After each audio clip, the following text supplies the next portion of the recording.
Bonjour. Aujourd'hui, on aborde une croyance assez répandue dans le manufacturier au Québec.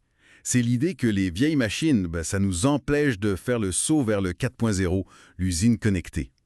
On entend ça souvent, hein? Fait qu'on va explorer ça un peu, voir ce que les analyses nous disent vraiment. Est-ce que c'est un vrai obstacle, là?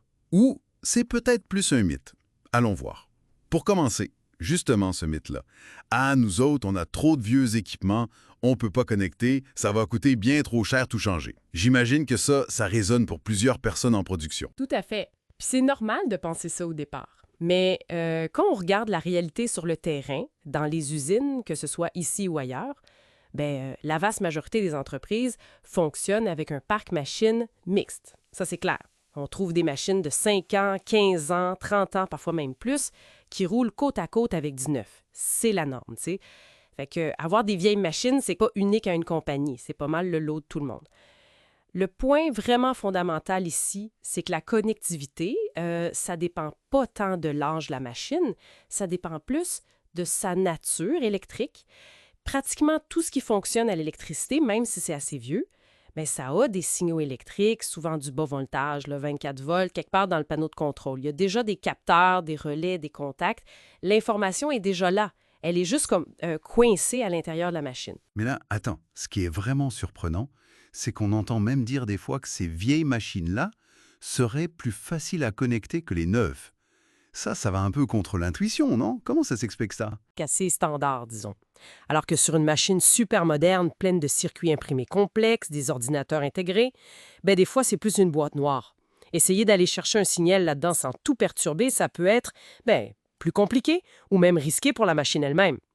Bon, évidemment, il faut nuancer un peu. C'est pas toujours si simple.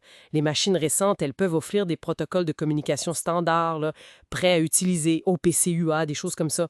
Ça, c'est un avantage, c'est sûr, quand ça marche bien puis que ça donne l'information qu'on veut. Mais si c'est pas le cas ou si l'info qu'on cherche n'est pas disponible via le protocole, on revient à la base, aller chercher les signaux électriques directement.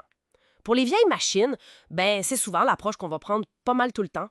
On peut ajouter des petits modules externes pour lire ces signaux.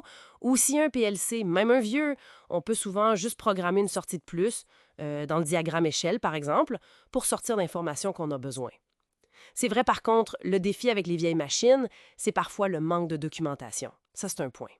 Les plans électriques sont peut-être plus à jour ou difficiles à lire, mais l'avantage, comme disais, c'est que les systèmes sont souvent moins opaques. Un bon technicien, une bonne technicienne ou un ingénieur avec de l'expérience en électricité industrielle va souvent pouvoir s'y retrouver plus facilement qu'en décortiquant l'électronique hyper intégrée d'une machine neuve. Donc, si je résume bien, l'âge de la machine, c'est pas vraiment ça le critère déterminant.